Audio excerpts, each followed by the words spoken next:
said earlier that all wars were about, oil and corporations. They are, but they're all religious-based, too. So they're all about religion and oil and corporations. Could be, and sure. occasionally getting rid of the Nazis. Yeah. So my point is, well, the Nazis can be over many things. The Nazis was religious too. Look what they did to the Jews. So that brought religion in. Vietnam was religious because Diem, our puppet president, and our country brought 100 Christian Vietnamese down to the south to be the government. Well, the southern Vietnamese didn't like these religious characters from up north, so they then became the Viet Cong.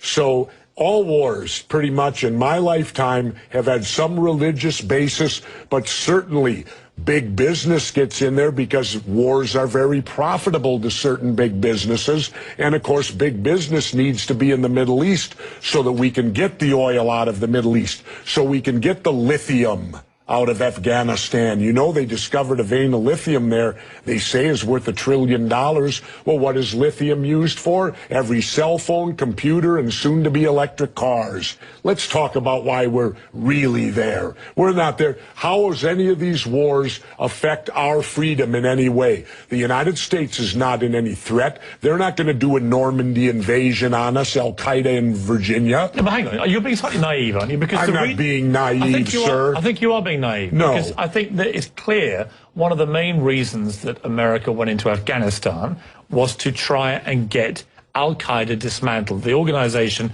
which committed the 9/11 atrocity. Really? Well, you don't think so? Well, how come Al-Qaeda put the heroin business out? They took all the poppy growers and stopped the production of heroin. What would you have done? Wait, now how much of that illegal heroin was propping up the international banks with laundered money, and when it dried up, the first recession happened? Well, now that we're back in there, we aligned with the poppy growers, and the heroin business is back up full swing again. I thought we fight a war on drugs here. All right, Jesse, we're not. What would you have done on September the 12th, 2001? What would you have done if you'd been president?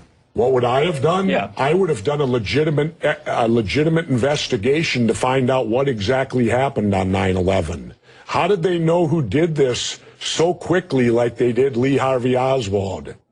How quick they knew Lee Harvey Oswald killed Kennedy. Because the people who did it were identified and we knew who they were. Well, then why couldn't we have stopped them beforehand if they were identified and we knew who they were? It was a failure of intelligence. Everyone's accepted No, it wasn't. We knew before with Condoleezza Rice's memo on August 6th when it stated right in the memo, bin Laden to steal planes and run them into buildings. And more stuff is coming out now also, how much the Bush administration ignored the intelligence. It was almost like they ignored it because they wanted it to happen. Oh, come off it, Jesse. No, not oh, come off it. Wait a minute. Every war fought starts with a false flag operation. You can't, in all seriousness, sit there and try and make out anybody. Okay, let me ask you this, Piers. Wait a minute. Let me ask you something. How much studying have you actually done of 9/11 other than what the government's told you and what mainstream media has told you? I've been studying it 4 years. I was editor of a national newspaper. I've talked to people. Wait a minute. Depth every day for 5-6 months. Really? So I know a lot about it. Well, then how come? Let me ask you this then. You cannot say that any member of the Bush administration knew it was going to happen or wanted it to happen. It's a ridiculous thing to say. Ridiculous. Okay, let's talk about your BBC.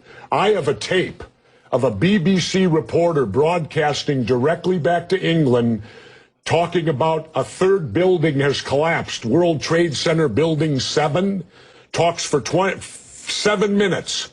All the while she's talking, World Trade Center Building 7 is still standing right behind her. It didn't fall for another half hour. Yet they were doing a pre-broadcast back to England that, yes, it's true, you need to that take this a break building fell and it hadn't fallen yet. If you're trying to make out the British Broadcasting Company, one of the most respected news organisations in the world, was inventing huge buildings falling over, you need to have a break, Jesse. We'll come back after the break. Fairly heated debate about various theories that you have about 9/11 and so on. Let's move on to... and the government only has a theory.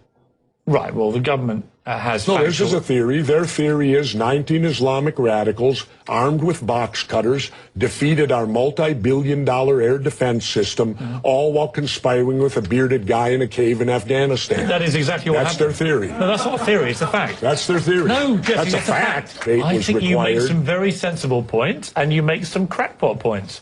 That's your opinion. Yes. How many people here think I make crackpot points? Yeah. One. How many think I make sensible points? You're in a minority, my good friend.